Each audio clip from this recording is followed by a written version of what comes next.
ቋሚ ሲኖዶሱ ልዩ ልዩ ውሳኔዎችን አስተላለፈ።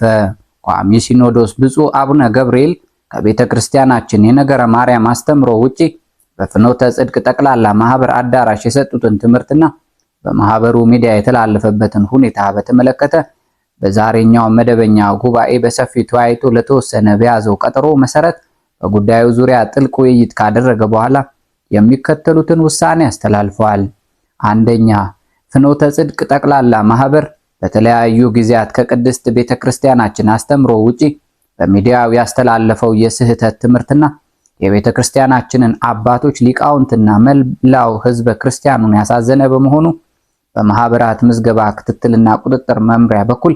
ጊዜያዊ የእገዳ ደብዳቤ እንዲደርሰውና በመመሪያው በኩል አስፈላጊው ጥብቅ ክትትል እንዲደረግ ሆኖ በጉዳዩ ላይ መጨረሻ ውሳኔ መስጠት ይቻል ዘንድ 5 አባላት ያሉት ኮሚቴ እንዲቋቋም አድርጓል። በዚሁ መሰረትም ቋሚ ሲኖዶስ ያቋቋማቸው አጣሪ ልዑክ አጠቃላይ ማህበሩን ሁለንተናዊ እንቅስቃሴና በሚዲያው ላይ ያስተላለፋቸውን የስህተት ትምህርቶች በተመለከተ ከጠቅላይ ቤተ ክህነት ጽሕፈት ቤትና ከማህበራት ምዝገባ ቁጥጥርና ክትትል መምሪያ ጋር በመነጋገር በሚገባ ምርመራውና አጣርተው አጭር ጊዜ ውስጥ ከውሳኔ ሐሳብ ጋር ለቋሚ ሲኖዶስ እንዲያቀርቡ።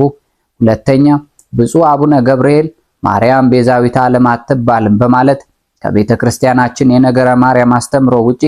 የሰጡት ሕጸጽ ያለበት ትምህርት በሊቃውንት ጉባኤ በኩል በሚገባ ተመርምሮና ተጣርቶ ከመፍትሄ ሐሳብ ጋር ለቋሚ ሲኖዶስ በአስቸኳይ እንዲቀርብ ብፁዕነታቸውም ጉዳዩ ተጣርቶ